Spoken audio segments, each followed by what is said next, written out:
Route 66, czyli międzystanowa droga numer 66 w Stanach Zjednoczonych, to z pewnością najbardziej popularna i legendarna droga w tym kraju. Kryje wiele tajemnic, wiele mitów również. I w ramach ekspedycji 4 żywiołów sprawdziliśmy i dowiedzieliśmy się o niej co nieco. Why Route 66 is legendary? What's so special about it? It was the first highway in America that came from California all the way to Chicago, goes through 8 states. The purpose of building Route 66 was to connect the east to the west. Actually, Cyrus Avery from Oklahoma could see the need. More and more automobiles were being made, and there became a need for a federal highway to connect our nation.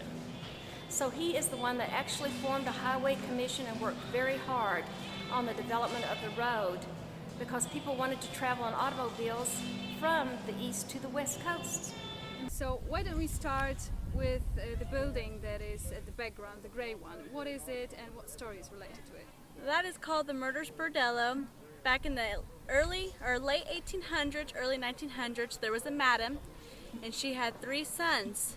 And whenever they'd have a poker tournament during the night, or if they had, if someone had something worth valuable, she'd have her ladies take that man upstairs, and her sons would jump out of the closet and killing them, and dumping their bodies all in the mine shafts, all back here that you see. Now, one of her ladies got tired of doing that, so she went to the sheriff and told the sheriff about it, and the sheriff finally put the madam in prison, and her 3 sons were hung. And that is the story of the Murder's Bordello. There was a total of around 30 to 58 murders there. In the 1920s, the road began to be built. And in the 1920s, of course, there was not an automobile during that time, and the road was built and used by horses, pulling the graders to actually grade the road, and actually very primitive ways of using the dynamite. It was all by no equipment and man only. This was the biggest prison in Illinois, and they used to, it had the claim of a prison city. Is what we had to claim, was our claim to fame. They filmed the movies in here. They had that movie, what's it called? Blues Brothers? No, that was the Blues Brothers, but the other one. Prison Break. Prison Break, okay? President Eisenhower wanted the actual interstate system here in America.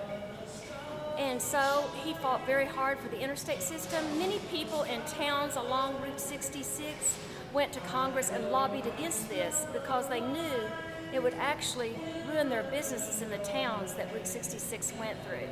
However, Congress won the battle, so in the 1970s the interstates came into place. There's also another story related to this place, and it's about a famous Pixar movie. Yes, that's Tow Mater.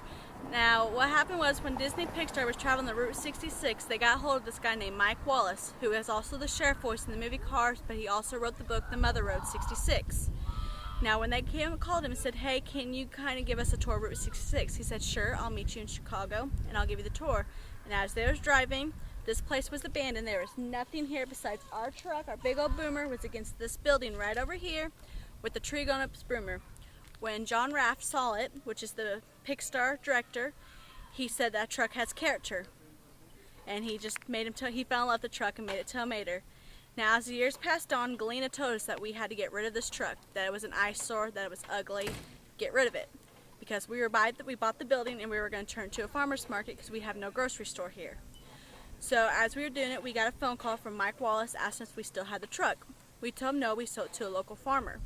He said, well, you need to go get that truck back, and he told us the story. So like, okay, so we went back and we told the farmer that that was the truck, and even him knowing that it was Tow Mater from the Disney movie Pixar Cars. He sold the truck back to us, and the truck's been sitting there forever now, has not moved. In the 1960s, many people traveled on Route 66. This was actually the beginning of the hippie culture in America. And many of these people would travel in Volkswagen buses painted with very psychedelic colors. And the beads were popular, the black lights during this time period. And they were just traveling on Route 66. They really, didn't have a destination, just enjoying the road. Was hitchhiking popular at that time? Hitchhiking? Actually, the hitchhiking came into place during the 1940s, and when many of the men got out of the war, they would hitchhike on Route 66 to California. And of course, during that time period, Americans always picked up the hitchhiker because they knew it was a military man hitchhiking on Route 66. Tell us about your passion for motorcycling. My passion, I'm 65 years old and I've done it since I was 12 years old. And I've owned many, many, many Harley Davidsons. I ride a brand new road glide at the moment, and I have a brand new street glide. And we just love riding. That's the way we are. And if you would come over here and let the photographer, film you, I will put my hat on your head. Where's the camera, Spike? Merrimack Caverns is the biggest toured cave in Missouri. It's one of the bigger caves in the United States. Apparently there's over 26.5 miles of chambers and passageways. The tour itself, though, only goes about 1.25 miles round trip through the cave. It is one of the longest running cave tours in the United States. It's been in operation since 1933. We have some of the larger and older formations that you'll find in the country. One formation is allegedly about as old as the Grand Canyon. And according to a bunch of our customers that come through here, we have a lot more formations than most caves that they visited. So we are one of the more popular sites to stop at as far as caves go. How do you steer a balloon? Steering a balloon, you go up and down, you're finding winds going different directions.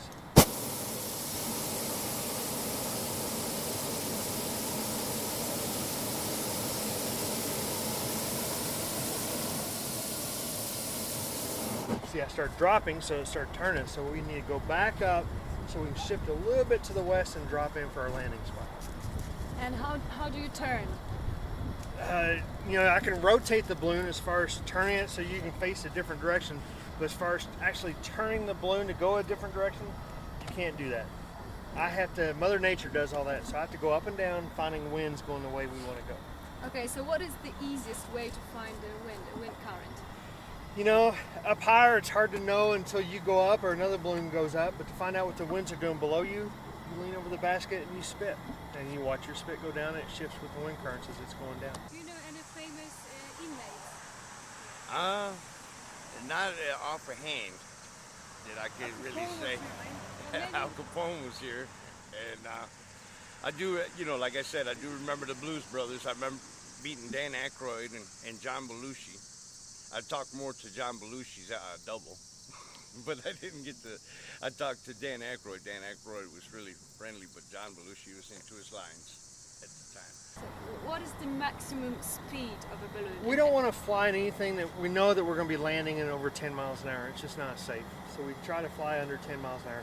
Up here, it doesn't really matter how fast we're going, but on the ground, we want to be under 10. Yeah, but in general, when you fly a balloon, 20 miles an hour. I think today our max speed's been only like 14 mils, so it's been pretty easy today. how about the altitude? Anything over 12,500, you have to have oxygen on board. So if I go up higher than that and you're from sea level, you're probably going to pass out in the basket. So don't really want to do that to you. This person has had a lot of history. Now they say there's a lot of ghosts in here also. Yes. If people go in there, they hear people crying or screaming or, you know, chains, you know, but I mean, it's up to Do you everybody. believe in it? Oh yeah, definitely. We are flying over Albuquerque, and Albuquerque is called the world's capital of Hot air balloon, yes. Like I said, we can fly just so many days out of the year. Everybody wants to come here and fly. The weather's just so great. And there is also this balloon festival. Balloon Festival's first full week of October. Over 550 balloons take off in town. So it's pretty crazy for sure. And how would you encourage a person who's afraid of flying and afraid of height? You know, it's really not being afraid of heights, it's afraid of hitting the ground once you fall. So if you don't feel like you can fall, you're really not afraid, right? I mean, you'd have to work awful hard to fall out of this basket. Is it true that the love for your motorcycle can be stronger than the love for your woman? I can't say that. She's standing next to me for 39 years I've been married to her. She goes along everywhere I go. It's like American Express. I don't leave home without her. I'm 71 years old, and I have never lived over 3.5 miles away from Route 66 all my life. I have lived in 4 different locations, and they've all been very close to Route 66. So, I mean, I didn't even pay any attention to that until the last few years. I realized I'd never even been away from it, except for times I was in the military and stuff like that. My homes, when I was a child and when I grew up and everything, have always been either right on Highway 66 or very close to it. So it must be close to your heart as well.